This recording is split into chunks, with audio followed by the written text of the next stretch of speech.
ఏం చేద్దామంటారు మళ్ళీ? సబ్స్క్రైబ్ చేసుకోండి.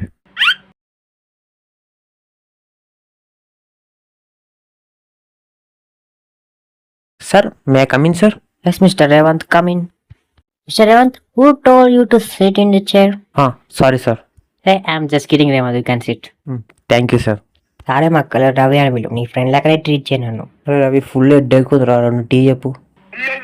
సరే, నిన్ను నేను ఈ కంపెనీలో ఎందుకు యాడ్ చేసుకోవాలి? ఎందుకంటే నాకు జాబ్ కావాలి, మీకు ఎంప్లాయ్ కావాలి, అందుకని యాడ్ చేసుకోండి. మీరు ఏం చేసినా యాడ్ చేసుకోవాలి. మీ ముందర సీవీ పెట్టినా కదా సార్, అలా చూడండి క్వాలిఫికేషన్ అన్నీ ఉంటాయి అలా. We do not hire on the basis of CV మీద మేము హైర్ చేసుకోలేము, మిమ్మల్ని మీ టాలెంట్ చూసి హైర్ చేసుకుంటాం.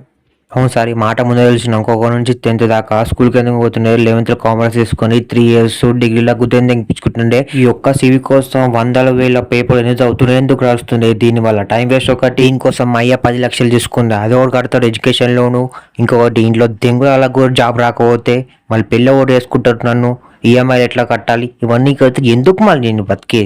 సరే, 1 వదిలేసి ఏదో లైఫ్ జాబ్ వచ్చినాకో బోడీ 30,000, అందులో కటింగ్స్ 5,000 చేతిలో పెడతా. అలా రెంట్ వాళ్ళు కడతాడు, కరెంట్ బిల్ కూడా కడతాడు. ఈ పోయడానికి బైక్ కొన్నా, బైక్ ఈఎంఐ కడతాడు. పోయడానికి మళ్ళీ పెట్రోల్, మరి చిట్టి డబ్బులు కట్టాలి. లేపినాయి ఇవన్నీ ఇచ్చాలి. నేను కట్టడం లవడల్లా జాబ్ వద్దు నాకు. ఎక్స్క్యూజ్ మీ సార్, సార్ మీ రేవంత్ మీ సిబి మర్చిపోయాడు.